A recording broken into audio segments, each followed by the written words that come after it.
We should just make it right now, bro. Improv. Yeah, that's one thing I don't know how to do on the fly. All right, so Nerdy, as nerdy. as my buddy's getting me talking. So hey, welcome back, everyone. Sneakers and Superheroes. We've been meandering and a little bit disjointed up to this point. We are now going to get organized and bring you a real program that not only includes the sneakers we're dropping, but a little history and a little bit of personal stories and growth as well, which I'm excited about. So first and foremost, welcome back, my buddy right here, Shoemaker, Nick. Let's put up Hello. your little lower thirds there. And what is going on, my friend? Talk to us. What's going on currently with you? Bro, I mean, I wish I could show you like what I have on the floor, bro. It's like I have dozens of like different style shoes that like I've created over the years that like whether I've like they're leftover and stuff like that. So like Cookie Monster shoes, like Halloween theme. And it's really cool to see them because I'm kind of like the type of person who's like out of sight, out of mind. And so Okay. yeah, and so like to actually like pull everything out of like storage and say, oh man, like I'm like legit just sitting on shoes. And so I've been just knocking out orders, bro. Really, this is the time of year that things start to ramp up for me because like Halloween is coming up, and I've shared this with you. But for those who don't know, like Halloween is just like it's an all year thing. Yeah. It really is. Halloween and horror, and we're gonna get into that in just a few minutes. But yeah, Halloween and horror is, and I actually had a recent experience, just like within the last few months, getting into the community that is into horror and horror movies, and even especially the classic ones too. I was not aware, and it's the beauty of fandoms, right? So like, Mhm. you know, when you start to engage and meet people, especially good people, which I was lucky enough to meet really good people. It's cool. They take you in and they show you how like diehard they are, and I think we're about to you know, learn even more what that community is like, and I'm excited. So for those who don't know, if you know, the lower thirds is not enough, let's do a little. Look Look at at that. that. Look at There that we go. smile, bro. Look at the smile, bro. Really is a great photo. It is. It really is, It's bro. a And believe it or fantastic not, like photo. the cereal, like it actually tastes good coming out of a shoe. That's ridiculous. All right, so let's go in. So what we're going to talk about today, let's keep it. I feel like I'm doing like a school lecture here. So here's the agenda. Here's your syllabus for everyone. So we're gonna obviously look. We're talking about the crossover and the merging of superhero fandoms and sneaker culture, and we've been doing that for a few weeks, maybe even months at this point. So what we're going to do is dive into a little bit of the history behind custom sneakers. For those who don't know, I think it's pretty fascinating. And when I mean a little bit, I mean just a little bit. We're not going to go too long. And then I want to get we haven't really done this on this. I want to get Nick's story of how he got into sneakers, how he got into custom and making them and creating them. And then we got a really cool announcement that if you're part of what is like 13,000 and counting who have viewed the video, like, Bro, that's nuts, bro. I didn't realize that it went viral like that until you text me. it's amazing. And I think it just goes to show, and it's cool. And for those who don't know, I feel like we're talking like everyone's aware. For those who don't know, new shoe dropped. We're going to show some photos and show some inspiration behind it in a bit.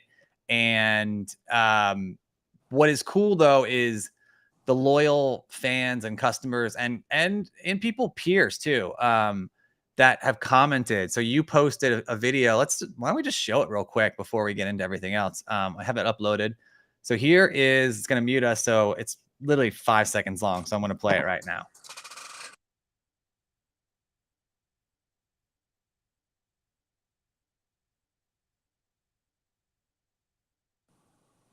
That's beautiful. So those are the Child's Play, aka the Chucky Baker Lows, and those are really dope. They turned out And sweet, bro. Actually, I you have one posted right that here. today. Boom. Oh, there we Yeah, go. bro. It's like I pulled it out the Barney bag, bro. So like it's there. Oh my It's god. beautiful. Let me zoom in and you show them all. Hold on. Look at that. Show us what we're working with here. Kill some of this lighting. Okay. All right. So We have the white leather. Now this will also be a patent leather. That's what we're working with the factory. Like I like the way this looks, but I think a patent leather would look sick with the packaging. And then we have the undershirt, the denim for the overalls with a little button, bro. Look at that's a real button. That's That's so it's a ridiculous. button with no purpose. There's no purpose for that button other than to look cool, bro. And that says a lot. Then we got the good guy logo, Shoemaker logo on the back. Now here's the cool thing about this though, bro, is so these actually going to come with a drip kit. This is the first time that I've done something like this, where like we send out a kit for people to drip it themselves. Now there's actually like blood like printed on the shoe, right? Not on some like little Nas X type stuff, but like just like it's paint, people, right? So it's just like paint blood. But we'll be sending kits where I don't know if you can see the difference, That is so dope. but you'll be able to add like the more textured application, and that will be like a DIY, do it yourself DIY. I said it right? Yeah. So a DIY where like you'll drip it and they'll come with like an instruction video and stuff like that, or more so like just a way that for you to understand, hey, don't mess up your shoe. But if you drip it yourself, that means that every shoe would technically be different, and that's what I like. I like different, bro. You know what we can do? And obviously, all right, let me put the QR code up. We'll do it early. I know we said we're going to do it later. For those who want, these just launched today. There's the QR code to go to Nick's site, Shoemaker, ATL.com. I just butchered the site. Sorry. Scan No the fun, QR. man. Scan You the just QR scan the code. card. Yeah, just scan the code. Oh, someone just scanned the code. There you go. Scan the code. So go to the site. It will take you to the main page, not just the pre-order. Click around, see what you like in there. We will put up a QR code later on that goes directly to the pre-order, but this takes you to the site. Check it out. They're live from, let me get I love how we said we were going to do this. We reversed it, but it's fine. We're flexible. They are going to be live from now until the 25th. Yeah, I got to take this down. There we go. 16th to the 25th. And they are insane. They turned out sick, bro. Yeah, they're so good. So in that picture, you can kind of see it, but that's the insole. Oh, wait, hold on. We're zooming in again. We haven't utilized this as much as we should. That is insane. Yeah, so that's actually pretty sick. Oh, dude, you've outdone yourself, man. Outdone yourself. It was a team effort, bro. Honestly, I think it just goes to show you could do more with people than you can by yourself. So I can't even take all the credit, bro. Like I have a good team. And like we put it together. And just leading all the way up until the pre-order, bro. I'm like really I think that's the part that I'm excited about, bro, is the growth in that area. Yeah, it's pretty awesome too. And like I'm just love that we're involved. I love that we're doing this together, and we're gonna come back around. For those who don't know, we had launched. I don't know if I have any photos. I think I took them all down. The QR code. That's about it. We launched and still live. It's a little pricier because the pre-order's gone, but we launched the Spidey Venom kicks, and we will be expanding those very soon. We'll show you some pictures. Wait, before you move on, so I actually added it to the site because you can still order the Spidey Venoms. Oh yeah. So if you were to purchase, even though it's late, because you'll be buying them at a premium price, where they used to be $250, now the Spidey Venoms are $350 because you're entering late. The Chuckies are still $250 because it's the pre-order. But if you purchase both, you'll get 33% off the Chuckies.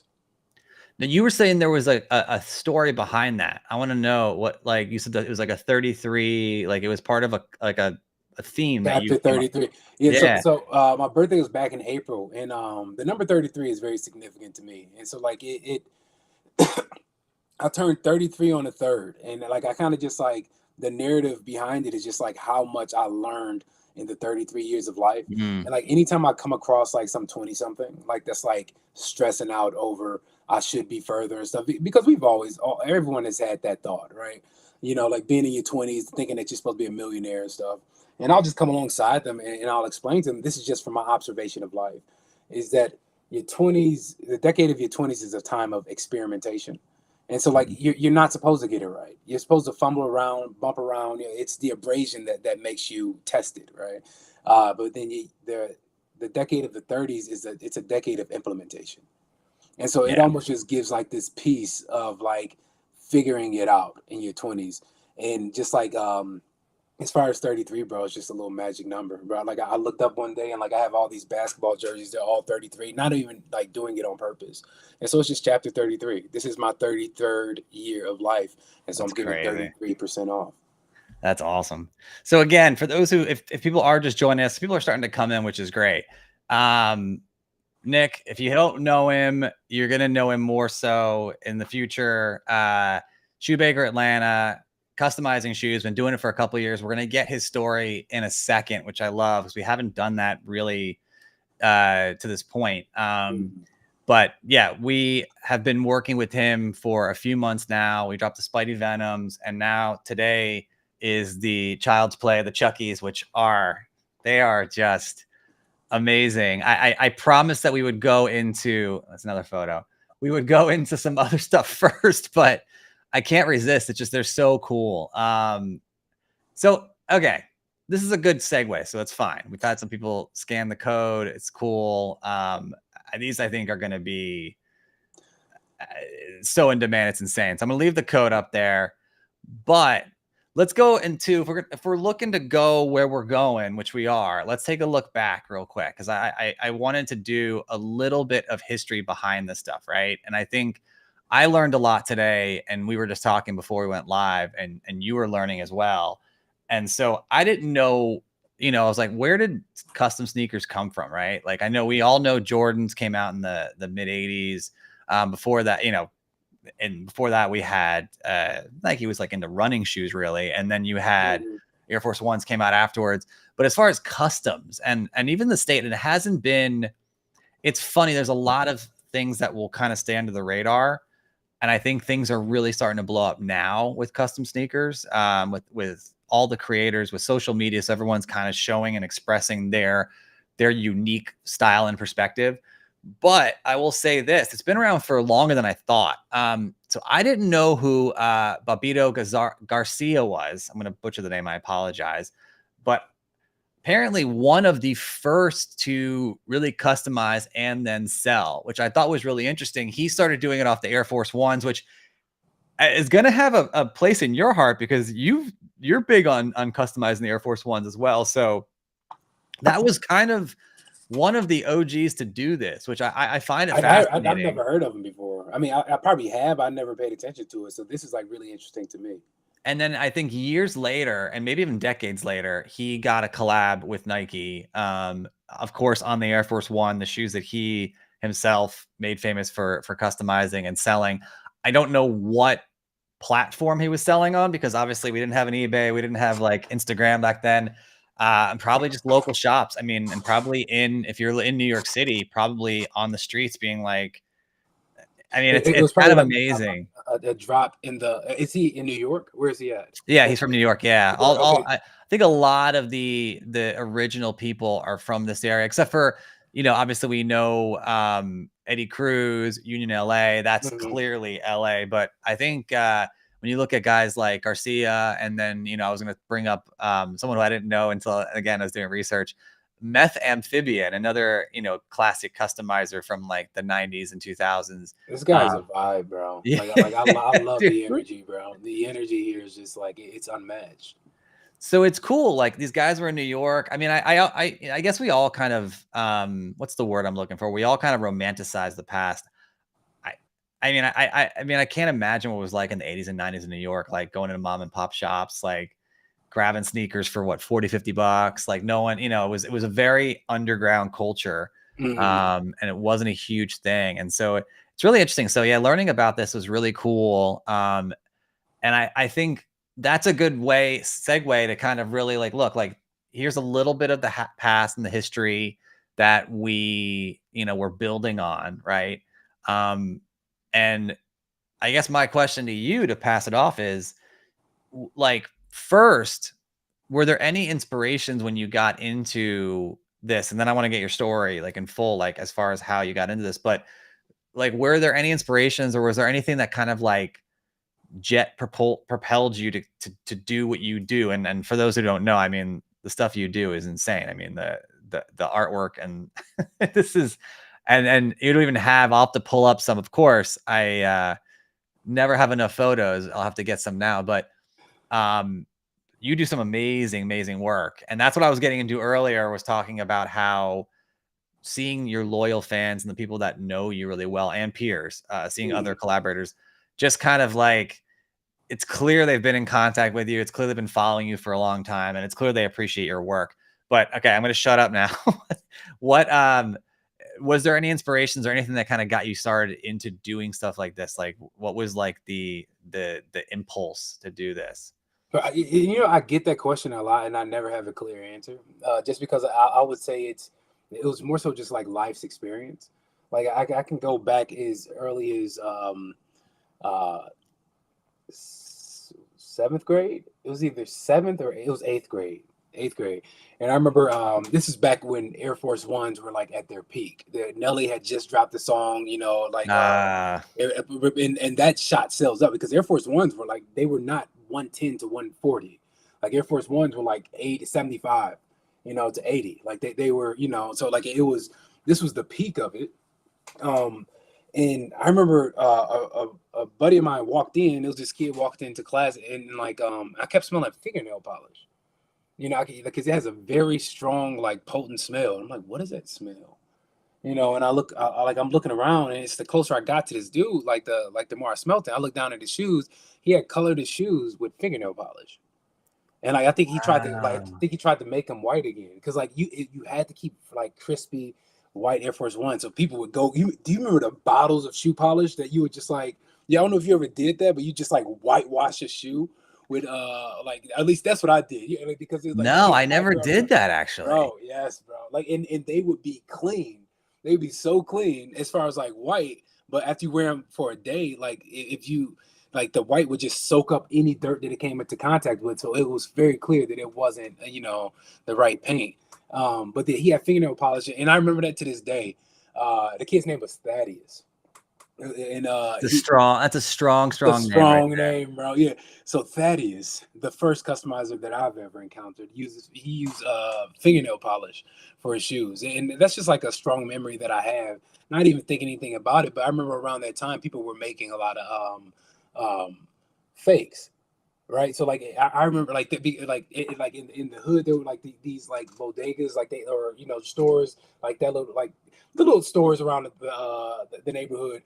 They would sell these Air Force Ones that were themed out, but like they never dropped. And I remember it was such a big deal that if you wore those are fake. But then fast forward, now we're at a place where like the whole point is to make the shoe yours. And it's just really interesting to see how culture has shifted to embracing the uniqueness of what's on your feet versus having the same thing that everybody else has. And I think that's what we're tapping into when it comes to like these Chuckies, or even like with the customs that you see behind me. Like all of these are customs like that. I mean, these are all cupcakes and horror themes, and these are all like one of ones. And then you got the cool like Pink Ranger helmet. Like all of these are customs, right? And so if I ever wear those, I always get people looking at my feet because I know for a fact that nobody has them. And when they look at it, they want to know, where can I get them? And it is the best feeling in the world when you can tell someone, well, I had them made, or yes, that's the best feeling in the world, bro. And so how I got, like, as far as inspiration, life inspired me, just because I didn't have, I didn't have the means to get like all the cool shoes, and I wasn't customizing shoes back then. But then fast forward, I saw the uniqueness in paying attention, like the Deus Customs, the Color Me Fresh, Sneaker Queen, who else? Art by Art. Like there's so many people who have tapped into the industry, and it was a lot more people during 2020, and it kind of just trickled off after a while, just because not everyone could keep doing it full time. But like I start seeing these videos of people painting shoes, and I remember just posting on my. I have another account. It's called like IC Motion. It's a private account, so you can try to follow me. But Mike, you can follow me, but I don't let everybody else like follow me. But I was on there and I posted in my story. And actually, if you when you do follow, like when you do see it, if you scroll all the way down, you'll see a journey of the creativity. It started with cartooning to caricatures to graphic design, and then I started doing like silhouette art and stuff like that. And then that's when I bought a laser engraver, and like I saw a need for something different in the customs sneaker industry, because everybody was painting. I know how to paint. Like it's like I'm good at it. I just don't really enjoy it like that. But the first Mm. thing I did is that I put in my story like, hey, does anyone know what type of paint these people are using to make these shoes? Got like 5 responses, and so I bought the paint. I got a pair of Stefan Janoskis, which are not this exact pair. This is actually another pair of Janoskis. I love Janoskis, bro. I love Janoskis. So actually, And this was he's a skateboarder for he's those a who don't know, skateboarder, right? yeah. Yeah. And I love the simplicity of this shoe. Now this was all corkboard, and I've had this shoe for maybe 4 years now, about four years. And I just painted it black, and like it just added like a little like something here and stuff like that. And I'm going to throw in some like brown laces just to keep it fresh, bro. That's the cool thing about customizing is that like Yeah. technically I don't have to keep buying a new pair of shoes. Like when I That's wear these, they're gonna awesome. look Yeah, brand new. I never even thought about it that way too. Almost like recycling shoes that you had and Exactly, bro. making them Yeah, new. definitely stepped in something. But Ah, yeah, bro. Like I just recycle my shoes, bro. Like most of these shoes back here, like these are like shoes that like when I buy them brand new, I'll wear them, and then when they start getting creased and everything or dirty, I clean them up, then I customize them. And so it's like, yeah, you recycle the pair. Like even doing I do custom sneaker workshops around the country. And so one of the that's things I awesome. tell people is like, hey, you don't have to buy a new pair of shoes. Just go to Plato's Closet or some thrift store, clean it up real good, bring it in, and we're going to make it something that no one else has ever seen. Right? It's the idea of taking something old and making it new. Right? Because I believe everybody has a creative bone in their body. Everyone. Right? But like I think that gene or that trait is dormant based on your upbringing because a lot of people grew up being told that they couldn't do a thing. I was fortunate enough to have parents that like they really did they ever tell me no unless it was like Mm. me risking my life. You know, like my mom, every time I left the house, my mom would say, don't go out there and do something stupid like that. That was my pep talk every time I left the house as a kid. Right, like just don't do Make good choices. exactly, yeah. And so, but when it came to like vision and dreams, like my parents are always supportive. So I think that that's like why I'm so creative. I get another question I get is, you know, like what where do you get all your ideas from? Like I don't even know how to answer that question. Like as if there's an idea store. Like there is no like I don't know how to answer that. Like where do I get the ideas from? But like they just I see what's status quo and I picture in my head what it can become. And I actually had a conversation with a friend last night. Is like every time I feel like that I missed an opportunity, I quickly try to think about how I can capture that opportunity. Mm, Right, and that's a good so lesson. yeah, oh, bro, like it's doing what's in your head in real time. I mean, I guess the impulsivity can be a negative, but it's also a very powerful trait. And it's like I don't allow my ideas to stay ideas, and even if I fail, well, I know what if, you know, and like I don't want to die with a what if in my body. Yeah, Like, you that's a know, I good. don't want to do that, bro. Like I don't want to die without meeting me. And so, yeah, bro. Yeah. So as far as the inspiration, bro, I think it's just I am inspired to create. I'm inspired to take something that no one has ever done. Like even like the Chucky shoe, I've seen people paint Chucky on a shoe, or even Spider-Man. People have painted Spider-Man on a shoe, but can we turn a shoe into Spider-Man? Yeah, And that's what I that's saw was missing. cool. Okay. I will say though one thing. I will say one thing. I just like it just hit me. Mhm. There's definitely a theme, right? Okay, Chucky, Stranger Things, Freddy, Ghostface. There's a reason though. You definitely have. There's a theme there. Like it just dawned on me now. Like it's interesting. When did you did you grow up watching like horror and watching like these kinds of movies? Because it definitely is. You definitely whether it's your artistic ability or that artistic trait that gravitates towards that, right? Like, I mean, I think for people that aren't artists out there don't know, and I mean, I'm gonna date myself and say like 20, 30 years ago when I used to draw and stuff like that when I was a kid, Mhm. like you gravitate towards, I think, a genre, like what comes naturally. When did that like set in for you? Because I do think you love to dabble with that stuff, which is it's great. Like it's all what's it from Wedding Crashers? It's all deadly. Like pun intended. But like when it is kind of interesting, like you definitely have there's a theme there, and you really it shows in your work. You know, I think we talk about Color Me Fresh, another like insanely Oh talented yeah, Sean is creator, crazy. but Yeah. he's big in anime. And he dabbled, and then obviously you have your core foundation and you go out of that, right? Like I've Hmm. seen his stuff. Like one of these days I'm gonna have a shoe, but he'll do a little bit of Spider-Man. I see some Miles in there, but clearly his love and his passion is anime. I think you gotta, your creative passion is definitely rooted in horror and being creative with different things. Where does that come from? Is that like always been a huge, fandom for you, something that you've always loved, or is that just like kind of you found it when you started to dabble with shoes and customizing? You were like, all right, I'm really like this. I'm gravitating towards this. Uh, so okay, so as far as horror movies, growing up, I used to watch them with my dad, and so the Mm. number one, the horror character that I loved the most growing up was Chucky. Ironically, it Ah. was Chucky, and you wouldn't know it because I do a lot more like Jason and Freddy themed stuff. But like I was always a big fan of Chucky. It was like the anti Toy Story, in a way, like just the dark side of Toy Story.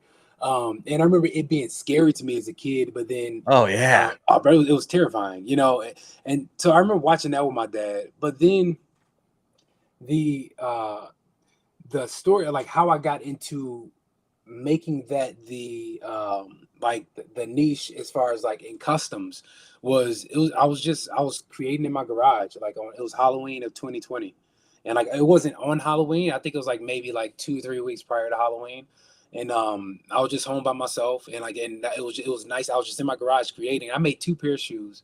One was the Black Voorhees, which I have some. I think they're out there. But it was the Black Voorhees, and then I made like this cool all white Air Force One that like I had the idea of I punctured two holes through the swoosh, and then I added eyelets to it. It was red eyelets, being like these things right here. Yeah, I added those, so those like right in the middle of the shoe, so it looked like a vampire had bit the shoe, and then I had like this bat wings coming out the back of them, and then I added just the classic like red drip to it, and I called them the Night Fangs. And I thought the Night Fangs were just going to do numbers just because it was different, bro. Who else is who has put like vampire punctured like teeth marks into a shoe? Like it's never been done before. But lo and behold, the Black Voorhees just went viral. Like, and I think Really? it went viral, bro. And I think around this time, this was April. So April is around the time that I started. So in October. So but by January, I think it was January the 1st is when I hit 10K on IG. Okay. And I went viral prior to that, just doing acrylic on shoes. But I can give a lot of credit to that Voorhees, the Black Voorhees, and like I thought that like I sold like a good amount because I wasn't that big at the time. People wanted it, I made it, and I thought after a while it was going to die out. And that's when I learned that Halloween is a huge market. Mm. Like it's all throughout the year I was getting like maybe like 5 orders a week, just like So all the way crazy. up until let's say the following April, just 5 orders a week, 3 orders here, and people just buying and buying and buying. I was like, okay, like what is this? Like, well, there's clearly a niche here. Like people like, Oh yeah. bro. But think about the fact that like Halloween stores just pop up in your neighborhood and then they disappear. They have if you think about like businesses can't do that. Like unless you have an ongoing presence online that people are constantly buying from, but to pop up at some store for let's say they probably start seeing them in September. They're going to pop up September, October, November, and then I would say it's for 3 months they pop up September, October, November, right? And they make millions, Oh yeah. Oh millions, bro. yeah. Like, and it's a big market, and so I would say I recognize the market. I definitely have a history of watching these movies, but I'm a very logical person, and so like, and I don't like paying people to scare me. So a haunted house, you won't catch me at it, right? Like it's just like I don't understand the That's yeah, interesting. you will not catch me in a haunted house. Like I don't like, and if I am there, like the whole time I'm there, like I stay in a logical mindset because it's like, okay, I know this isn't real. If they touch me, I have a right to swing. So it's just like I'm not. Yeah, I don't You like. would have you ever been to Halloween Horror Nights? Because you're down in Atlanta, so it's like pretty close to Orlando. Like it's a There's a it's lot of stuff around here, but I do not like being scared, bro. dude, Halloween Horror Nights, they come up to you, and this is years ago. Again, not trying to date myself. Also, I'm looking for some more examples to share. And like I said, you mentioned acrylics. Like you do some stuff that I've never seen, which is really cool. Like again, like these Batmans, not only the acrylic, symbol, but if you look at the tip of the shoe, I think it's Yeah, just dope with it's like, like the glove of Batman. yeah. I mean, I think that's just, it's super unique. I don't want to go off topic, but no. So what I was saying about Halloween Horror Nights though is, and this is years ago, so they might have stopped it with like everything that's changed, and we're at a new era and new things. Basically, they used to come up, the people that were dressed up like clowns would come up to you and they would shake a change can right behind you, like out of nowhere. You would feel like a presence, and they would go, and it would be like this loud, like. And I remember, like you said, it reminded me because you said like, I'm allowed to swing if you get too close. Exactly. And I remember a friend that I was with almost swung because it's so jarring, and sometimes you can't control what you do in response to being Bro, frightened. exactly. Yeah. And I remember it was funny because we actually started like later on talking to the person. We're like, hey, that was insane. Please don't do it, whatever. And we found out it was a woman behind this like huge thing, a clown mask. So I'm actually glad my friend didn't swing. Bro. That would have been really bad. But they might have gotten rid of that. But when I was, I don't want to say a kid, but when I was in like my early 20s and I went to Halloween Horror Nights in Orlando as part of, I think it was Universal. Yeah, they would do some crazy stuff like that, which is like sneak up behind you and shake a metal tin of just stocked with change and clunky stuff. And if you think it's not that big of a deal, it's not that scary, let it happen to you in the dark, out in the middle of a theme park where people are dressed up. And it's like Halloween Horror Nights, for people don't know, is like full on Tower of Terror, like all kinds of crazy stuff. It is terrifying. So yeah, and it's that fight or flight mentality, because the thing is like, I'll run, but like if I turn around and I think that I can take it, I'm gonna stop, because you can only run for so long, bro. So it's like, okay, like at the halfway. You're in like a legit horror movie right now. You're like not gonna hide in the corner in the house, bro. Exactly. Like if you're gonna chop me up, bro, now you're gonna remember me too. Like I'm gonna be the victim that you remember. And so, bro, and so like, I mean, because like, you think about it, if you're running, you can only run for so long. And so at some point you have to think, okay, if I keep running, I'm going to be tired and they're going to catch me. Or I can conserve my energy and use the energy scenarios like this and just turn around and just start swinging, bro. Just go for anything. And so it's just, I don't want to be in that mentality, bro. Yeah. I don't. Now I would say this about horror films. Another thing that a driving force, like as far as like me just being so engaged in that community, is that I am a big fan of special effects. And so like I would love to like intern or work on a movie set, and because the stuff that they're using for these costumes, all of that is wearable. And so if I can work on that set and I can learn what these materials are, bro, think about the customs I can make. Dude, we're friends with John Caglioni Jr. On this network, who, for those who don't know, is the Oscar-winning makeup artist for behind Dick Tracy. So talk about scary. Dark Knight he did Heath's makeup for the Joker. He still has those scars, which is, I mean, he told me and Tony, who's my partner in Nerd Initiative, that he's gotten offered like 6 figures for the makeup kit that he used on that film. Obviously, I mean, it makes a lot of sense. Like, talk about like one of the most iconic artistic creations. And so one, we have to make that happen, but two, another really cool, I mean, it's kind of cool. I'm seeing now, as I'm starting to like in real time, I think a lot of creatives and a lot of the gravitate towards horror because I think it kind of gives you the freedom to play, right? Like, yeah, that's a great way to put it, bro. Yeah, like it's more that's why I gravitate towards it. It's the creativity behind Halloween, bro. Like I don't want to buy a costume. I want to make my costume. Yeah, like that's what I love. I love the creativity of Halloween. I love it, bro. Yeah. I absolutely love it, bro. Like I think it is for the longest, it was a very slept on holiday, especially like in like the culture I grew up in. But then as I got older, I was just like, no, bro, this is sick, bro. Like you get to be whatever you want for a night. And you get to remain a kid, which is really cool too. Like Yes. it has such a tie. I mean, there's other holidays, right? That like I think there's other holidays that and Halloween too, a little bit, right? Like that as you go through milestones in your life, whether it's kids, growing up, getting married, like they change drastically, right? Mhm. The holidays like Christmas, Hanukkah, whatever you celebrate, Christmas, Hanukkah, what else is there? Nothing, they have that. You have those change as you get, you get older, you start to visit, significant other families, and then when you get married, and kids, and it changes. I feel like Halloween, there's always a little bit of that kid in you, even if you're going out with your kids, a lot of parents are dressing up too, and they're having Yeah, fun with it too, and they're not missing out and decorating their house. Like it just bro. kind of brings you back to those times. And I think more so than other holidays. And while it is commercialized, it is not in the sense that it's raw and real. And what I mean by that is like we all know like Valentine's Day, right? Is a complete like Hallmark. holiday Yeah. made by companies. Like there's no substance behind that. It's not like I mean, I could do the one maybe we'll do a history lesson on that one day, but like there's so many different things that are kind of whatever. Even Christmas, like I think that's evolved and changed, and that wasn't meant to be what it is with the presents and stuff like Mhm. that. Halloween is it's unique and different. It stands out and it's really cool. So, yeah.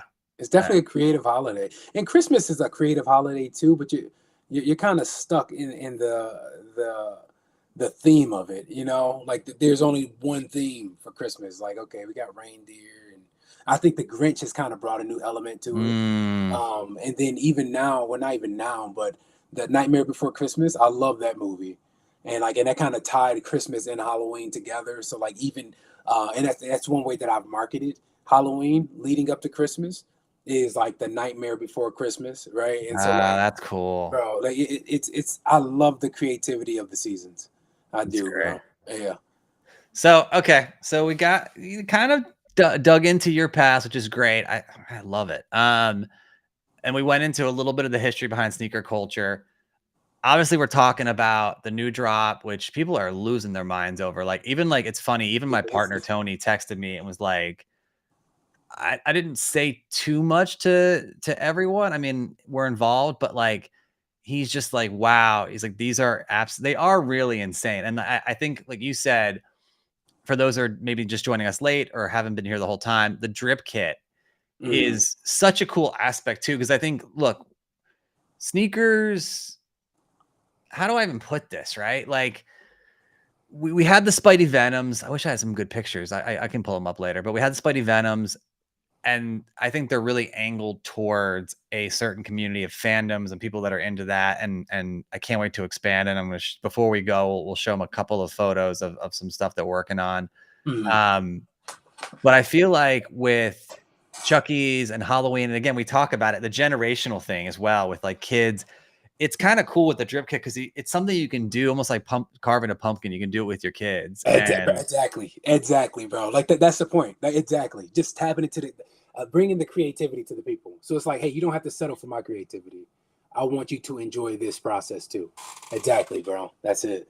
God, it's so cool. It just also like the color mixing and like you said, the button that doesn't really do anything, but still just adds so much. But I think like is that like the denim on the it's just Is it? so Yeah, good. yeah. I mean, we got it right. Yeah. So like that's the denim. So that's denim. This is like a Let me zoom in on you. There we go. yeah, that's like a cloth, and then we got just like a nap of leather here, and then that's denim up top too with a fur tongue. Such a cool shoe. Yeah, it's real, bro. It's sweet, bro. It's sweet, and then that's the drip kit. So yeah, I Oh, only have one drip now because I'm going to make like a how-to video with the other one. mhm. And so yeah, bro, it turns out sweet, bro. I'm mad because the sample it was supposed to come in my size, but they sent it in a size 10. So this is actually a size 10. Yeah, so like, I Ah, can't even wear them, because I have overalls and everything. So I was gonna like actually like, do a photo shoot and everything. I might try to squeeze my foot in. just for some photos. I'm gonna do it for You know some. what we kind of cool we should do on the spot? We should have like a virtual drip party for those That'd who be cool. that would be cool. Like those who want to That would meet the be cool. creator, talk to you, get some information. Maybe like we'll pick a few people that want to invite them out, and then just kind of like do it like almost like a class setting. That Like, would be sick, bro. I think that would be really sick, actually. Yeah.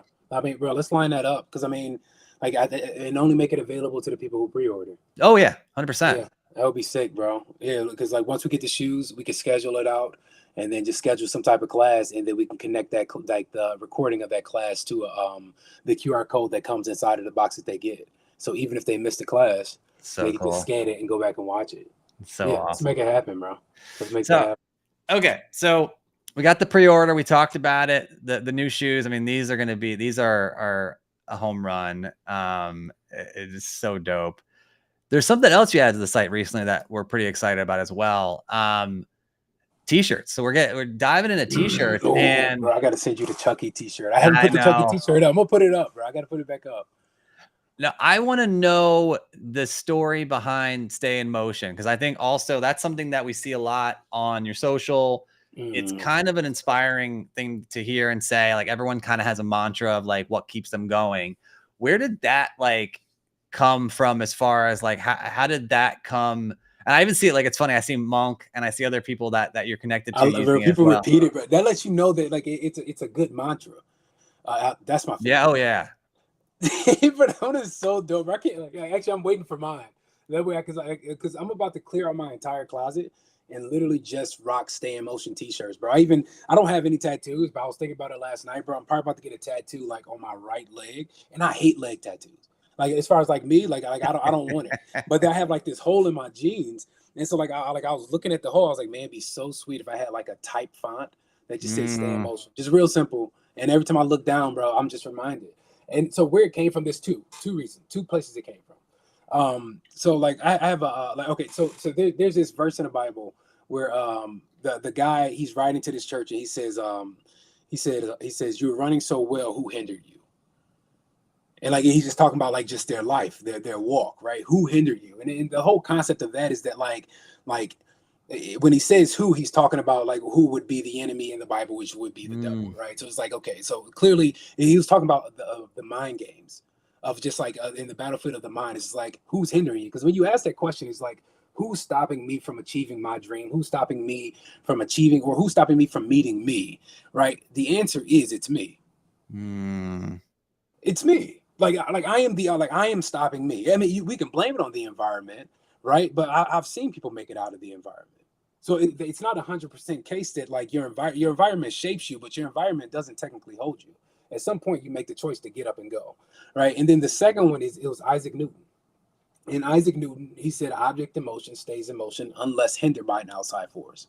It's the same principle. So we're talking physics, and we're talking spirituality. We're talking science and religion. And like, bro, you put the two together, like it was just like, bro, stay in motion. Like stay in motion, no matter what comes my way, bro. And everybody goes through something. I've never met anyone who hasn't gone through anything. And if somebody tells me that they've never gone through anything, I don't trust them. No, everyone has gone through something. But the thing is who hindered you? Because whether you got offended, whether you got hurt, whether you got crushed, like, who hindered you? So are you telling me that person was strong enough to stop you from getting up and keep going? Who hindered you? So the only person who can stop me from meeting me is me. Stay in motion.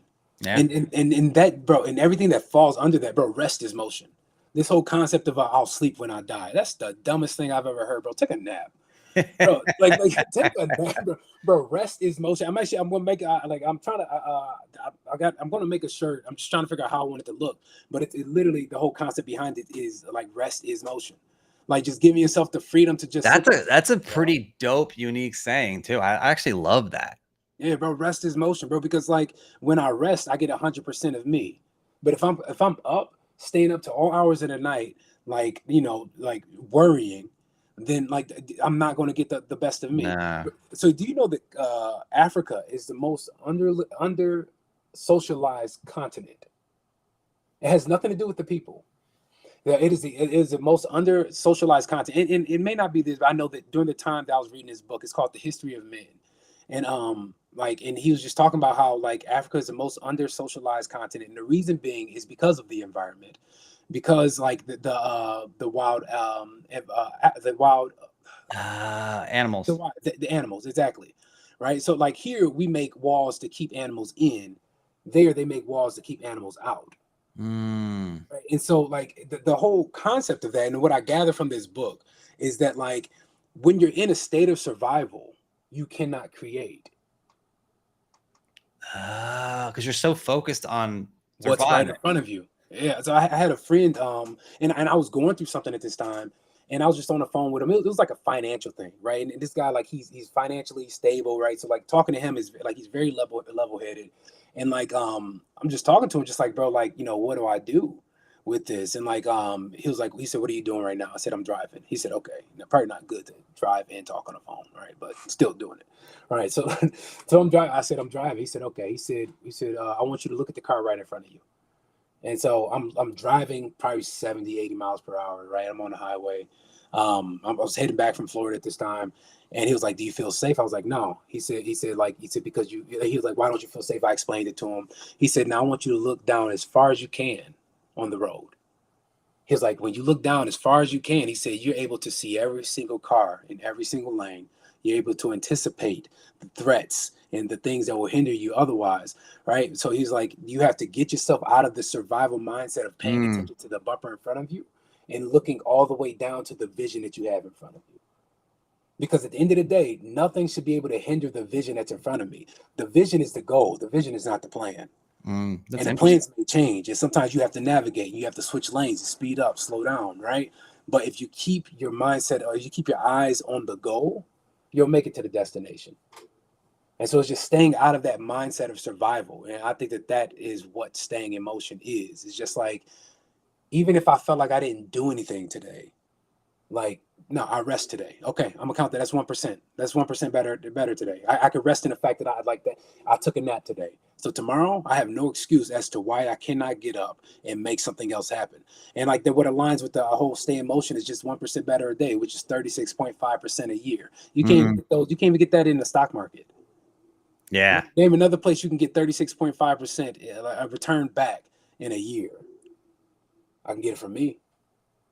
Yeah, I love that. I'm always like a fan of like looking at things differently. And there's a lot of people out there that do really great stuff like Jay Shetty and I'm trying to think of their names, whatever, who like look at the world in different perspectives. And if you look at it that way, it kind of gets you out of your current rhythm, which can be a funk sometimes, right? And I think if you can look at things from a different perspective and say, like, just like what you explained. And I think there was one, I mean, again, take a nap, rest, don't stay up all night. But there was the one that stuck with me that was interesting, where it was kind of like, what is common amongst like super, super successful people, right? Like CEOs, like Tim Cook, Steve Jobs, you know, Bill Gates, whatever, is that they are all early risers. So might be early to sleep, early to rise, whatever it is. There's different ways to do it.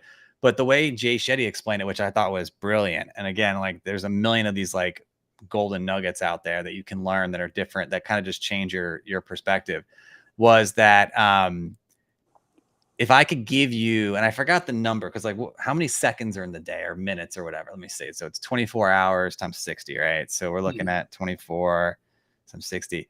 Okay, so that is, you have 1,440 minutes each day, right? He was saying, if you had a bank account and every day I could tell you, I'm going to put $1,440 in it, whatever it is, are you going to waste half of that? Or are you going to get up and utilize, because again, what's more valuable as a currency than your time Exactly, bro. That's the most limited thing, that resource that we got.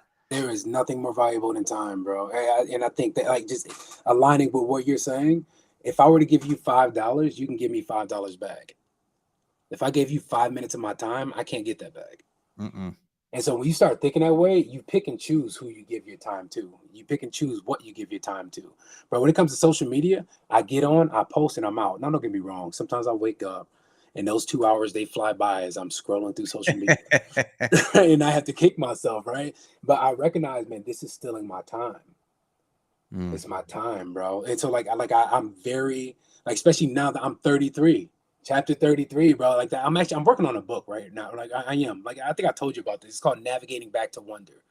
My hope is to have 33 chapters in that book. That's cool. And pretty much like I touch on stuff like that. Like the way I want to open the book is actually like, what is time? Because I think that like I can't talk about anything else unless we talk about time. Because until you understand how important your time is right now, like until you understand that, then you'll waste it. You'll give it to like entertainment. Entertainment is cool, and like even like studies show, like in psychology, like being distracted is a healthy form of coping. But when all you do is distract yourself, where's the progress? Yeah. Well, there's a word for it too. Like I think, because obviously, look, like if you look at all the things that are hanging over our heads, like obviously we're all, the biggest one of them being we're not all not going to live forever, right? Like stuff Mhm. like that. Like there is a word for it and it escapes me now. And I would look it up right now, but I've tried to find it. I heard it either on whether it was radio or TV or whatever.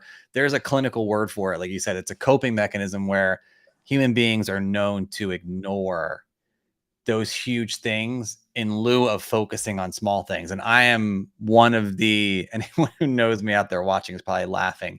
I'm one of the most guilty people of this. Like, oh, a Funko came in and it's dented, or oh, this happened, and stuff that's really, really trivial. And I think there's a thing that humans are known to do is ignore the huge things looming over. Because obviously, like again, like you can't sit on that.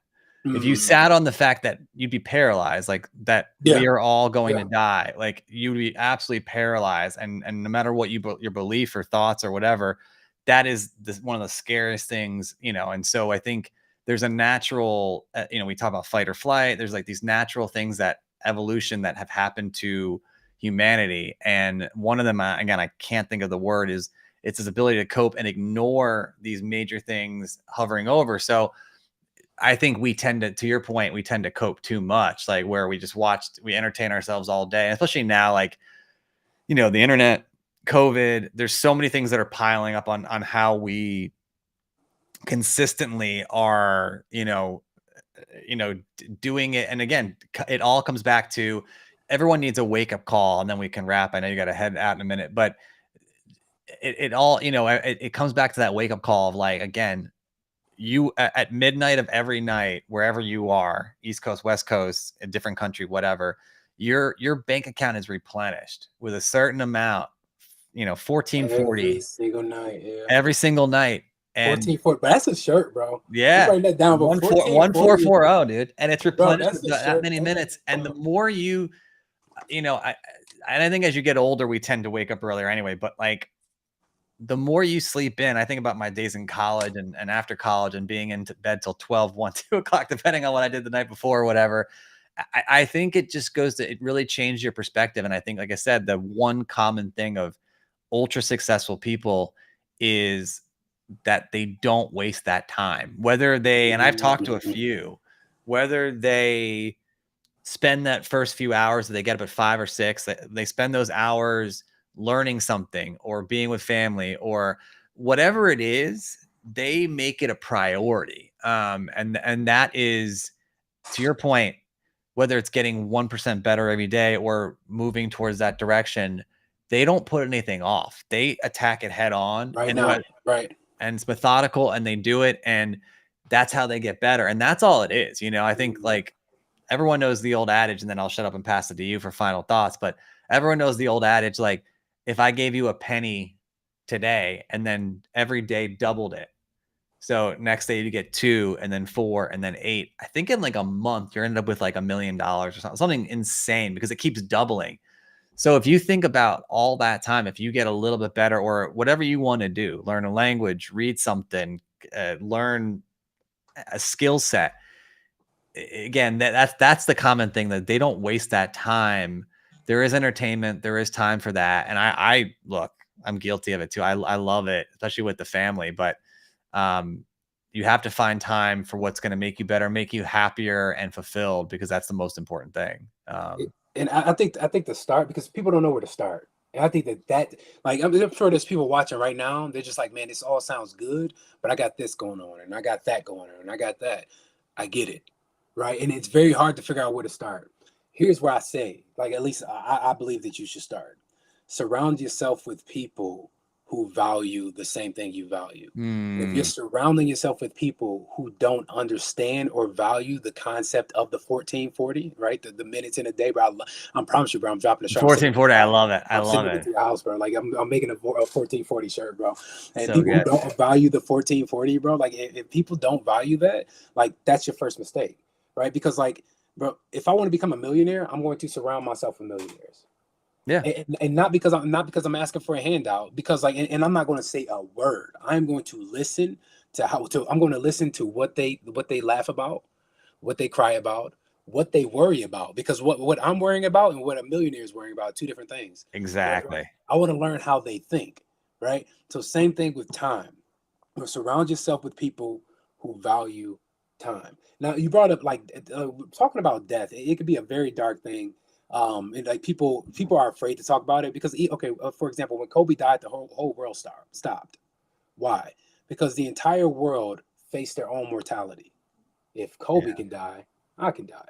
Now, I'm a little bit different. Like, bro, I believe that if it weren't for death, life would not be so good. Yeah. It wouldn't be so good, bro. Yeah. And when you think about it like that, bro, like I can honestly say at 33, I am not afraid to die. I'm not. I don't know how I arrived here. I don't know if it's a good thing that I arrived here. All I know, I think it's all a I know pretty is good like thing. I don't. I know that like when I die, I view my life as a seed. And so Mm. when I die, because we're all gonna die. When I die, my hope is that my death will bring upon a harvest of people who saw my life and now they want to live differently. Bro. When you live like that, bro, it's different, bro. Yeah. It's Yeah. different because you're not, bro. Nothing can scare you. Everybody's afraid of death. Why? Death is making life beautiful. Life is so beautiful. When I look at the sunset, I know I'm not going to get this every single day. Yeah. I mean, there's a video out there, and this will be the last thing I say, and I, then I we like can. how I like how this has become like I know, seriously, like an inspirational TED well, talk, bro. this might be, Like, hey, it's this might be really what good. this devolves into in the future, but or evolves into. No, there's a video that almost always brings a tear to my eyes, like when I see it, and again, like do what makes you passionate, right? Like, and again, it could be Mhm. entertainment, it could be making you feel good. I tend to, get focused on things, and I wouldn't say stress, but I get, whatever. And so something that me and my wife do to like wrap up the nights a lot of times is we watch on Instagram, we watch puppy videos, right? Like it's just like good, clean fun. It makes us feel good. We have a dog. We love dogs. Like I think honestly, like probably dogs are my favorite thing in the entire world. Like Mhm. it's just like they just something about the way they carry They're themselves. very And I also wholesome. Yeah. wholesome. And I also think the one thing I will say, and then I'm going to say the thing that I was going to say before, is that I also think why people love dogs so much is how they make you feel. And I don't mean it like, oh, the unconditional love, like that's obvious, right? Like all Mhm. that stuff in there, but it also brings out the best in you. And it makes you realize the kind of person you can be, whether it's caring for something or someone, or just how you can kind of affect things. And I think it's a reflection on you, right? And I think I don't trust people that don't like dogs. No Yeah, offense, bro. guys I out was, I there. was going to say the I same just thing. don't like, it's a creature that just wants to love you and you're their entire world. And the things they do and the personality, like my dog is a diva and a half, but her personality and her Oh, she tooth, has so much personality too, yeah, bro. it just makes me laugh every day because she's not malicious. She's a selfish, like entitled little pup dog, but like it's funny. So whatever. Again, it just brings out, it makes you see a lot of things in yourself. But the one thing I will say is there is a video that goes out, and if anyone can see it or find it, it's so weird on social media. I don't know how you find stuff, but Neil deGrasse Tyson. I don't know. Stop me if you Oh see yeah, yeah, yeah. I know you're talking about. that, and it's audio that's played over so many, there's a lot of trending audios that you see on Instagram or TikTok or whatever.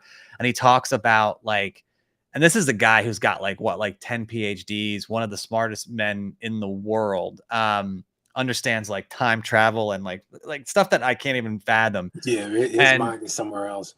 but like what the 60 seconds that he goes on to describe dogs and like what they make him feel, and how every day in their life is a week of ours, right? Like I always say, like dog's years are 7 years. And he's like, it makes him think about how he wants to live his life. Like they're, and he goes into details where like anytime they're going outside, they don't care. Get in the car. They don't know where they're going. They're They just don't. excited to do They anything. just They're excited live. to be with you.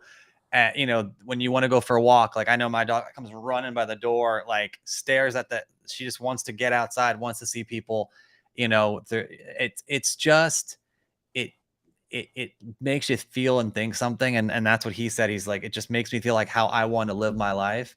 And there's the Under it, bro. philosophical thing right there. Like, I think it's just a beautiful thing. And so I think, it ties into everything else we talked about. Like, do what you love, be passionate. Don't wait. Don't say I'll do it. That's the biggest thing is Don't, don't say you'll do it bro. tomorrow. Bro, actually, I'm glad you said that because I forgot. I wanted to say this earlier. Is that and it's a line, bro. I'm glad you brought up the puppy love, bro. It's the puppies because like a dog is stuck at the maturity of like a 2 to 3 year old. Mm-hmm. And so when you think about that, like children, like we are in a dreamlike state from the age of 0 to 5. It's like 0 to 4, 0 to 5. And so during that time, like we can't fully comprehend the difference between what's real and what's not. Everything's possible, right? And so tapping into the concept of a dog who is stuck in that state for their entire life, right? And then the wonder of a child. Children are very impulsive. They just do. They think, then they do. And I think that there's a brilliance in that. And like what you're saying is like, don't wait until tomorrow. An enemy of greatness is tomorrow. Yes. Right. Because like, if you're not careful, if you have an idea, like you'll say, okay, I'll do it tomorrow. I'll do it tomorrow. And you'll always keep putting off that one thing until tomorrow. And then tomorrow becomes years down the road. Tomorrow, Mm-hmm. versus let me just start today. Let me start a project and not finish a project. I don't need to finish today. Let me start That's today. all you got to do. It's all you got to do. And that is how the Baker Low and all of this came about because we decided not to sit on the idea of like, hey, let's start this. It's not going to be perfect. When we dropped the Spidey, it wasn't perfect. Like we are behind the scenes, we are still figuring out the marketing strategy of what works. And it was a successful drop with the Spidey Venoms, and now we're trying it with the horror like theme. And so like bro, if we get 10 pre-orders, cool. If we get 20, even better. If we get 1, cool. Yeah. We didn't sleep on the idea. No. And that's the win, bro. Like that for me, that's the win. Is that like we're having this conversation. We're putting out the opportunity for people to copy it. And if they don't, it's just because we didn't show it to the right people. It's not because it's a bad idea. Yeah. And it will eventually come around. So exactly. as we close things out, right? We talked about the Spidey Venoms. We talked about the Chuckies that you can pre-order now. A quick look to the future. I don't want to show too much. One photo, and then I don't want to. We want to wrap in the next 3 to 5 minutes. We talked about building these universes out, right? And you got the Spidey Venoms. We promised that we were going to build out, and you can mix and match and create your entire team, rogues galleries, whatever you want to do. So I want to share something real quick because it's insane. So these are cool, bro. I love these, bro. I mean, I have no words. So yeah, again, the Spideyverse, right? We got Goblin. We got one more. I want these so bad, bro. I want the Goblin so bad. I'm thinking like a patent leather with the green, and then like a cloth purple. And then as far as that back panel, either go with a suede or a patent leather. But since the green is patent leather, probably go like with a suede back panel, orange back panel, and then that embossed. I would make the green if you could a neoprene. A neoprene, like leggings, like he's wearing the green leggings. Yes, that's what I would do. Like you said, like the cloth of the purple with like a green like neoprene kind of like it's got a little bit of a shine to it where it's again it's part of the costume. Like that would be insane. And then this is not finished yet, but I love the Doc Ock. I mean, it's man. The Ox are beautiful, bro. And more to come. Much more to come. I think this one's a little more finished, but I mean, it's just it's so cool. It is so cool. I'm excited about these, bro. So we went past, present, and future. I'm kind of proud of us. We stayed kind of We on we point. we did good. We did good. We Man. gave kept it people a to an hour. spiritual awakening, which Yeah. is cool as well. Yes. Any final words from you, my friend, before we wrap? Stay in motion. Everything that we talked about in the There we video go. falls under that sentence, that line, that phrase, motion, right? And the whole concept of I see motion, that should be every single day. Every little win, every big win, you should be able to see motion. Every relationship that you come into contact, or a person you come into contact with, whether like I had a mentor, he said every relationship is a kingdom relationship, and that's why we don't burn bridges. Like, we don't burn bridges. Like every job that I've left, you leave on good terms, right? Because you just never know where someone is going to be 5 to 10 years from now. But at the end of the day, you stay in motion, right? If you're tired, take a nap. That's motion. Rest is motion. Yeah.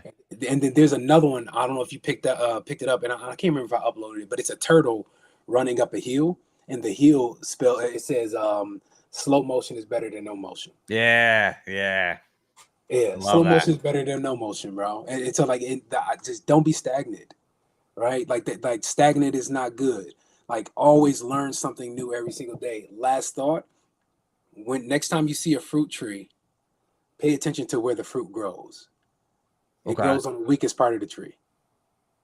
The fruit grows on the weakest part of the tree, and that's the same thing with life. Wow. It is impossible to be successful. If you want to be successful, like, it's impossible to be successful and be comfortable. Yeah. Right? Like, I love that.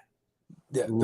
The fruit grows on a weak spot. Remember those no fear shirts? Like, I'm dropping them, bro. I'm telling you, I'm about to clean out my closet, bro. And every single shirt I wear, I'm going to look in the mirror and remind myself of what I believe. Well, that's the other tenet of super successful people, is they don't waste their time, especially in the morning, but they also don't waste their time on trivial things. Like, that's why Steve Jobs, there's a reason why Steve Jobs wore the black turtleneck every day. Like, because he didn't want to waste that 10. He didn't want to waste a decision. Yeah. Don't waste the decision, but also don't waste the time. Like, just you have the uniform, get dressed, put it on, boom, whatever. And so, I mean, you want to share your creativity, but I think people get paralyzed a lot between decisions and whatnot, and it holds you back. And so, to your point, stay in motion, do things. Could I say one more thing, bro? Yeah, please go ahead. Okay, all right. Because final words. Okay. So when talking about the idea of a tree, okay. So a lot of people aren't familiar that the concept of the biodome, which the movie back in like the early 90s or late 80s, it was a funny movie. With Pauly Shore, Brendan Fraser. Yeah, come on. But that was a real scientific experiment where they created an Eden, a perfect environment. The air temperature, the humidity, everything was perfect. But what they found is that at a certain height, each tree would just fall over and die. They would just fall over. And they couldn't understand, like, if everything is perfect in this environment, why are these things, like, why are the trees falling over? And so over, countless experiments, they realized that the element that was missing from the tree's growth was adversity. There was no wind. There was no storm. And so whenever you see a storm going on outside, pay attention to how the trees react to it. They're bending to the wind, but they're staying grounded. And every time that the wind blows, their roots grow deeper. And so as they grow deeper, they can get taller. Wow. And so whenever you encounter adversity or a storm in their life, understand that storm and that adversity, it's meant to make you grow deeper, to be more grounded. Dude, so take that and apply it to the fruit growing at on the weakest part of the tree, bro. Yeah, people want tree on the trunk. People want fruit on the trunk. Fruit doesn't grow on the trunk. No, you got to step outside of your comfort zone and allow the winds and the waves to make you stronger, bro. That's how you get better. And there you go. That is the perfect place to end, and we're clipping that off. That's brilliant. All right, well. Hey, thank you to everyone for joining us. Again, hit the QR code for pre-ordering. We will be back. We'll be talking more after this pre-order is done. We'll be talking and recapping everything. But again, don't forget to, let me share this real quick. Follow Nick on IG and other platforms. Also, and share our contact as well. Make sure to follow us as well. Hit that QR code. Reach out to us. And we will be back with lots to talk about. So thank you. Conversations, bro. I love the conversation. Dude, it's the best. All right. Well, thank you, my friend. I'm going to keep people up too late, but thank you guys for joining us. And I'm gonna steal your line. Stay in motion. Stay in motion, bro.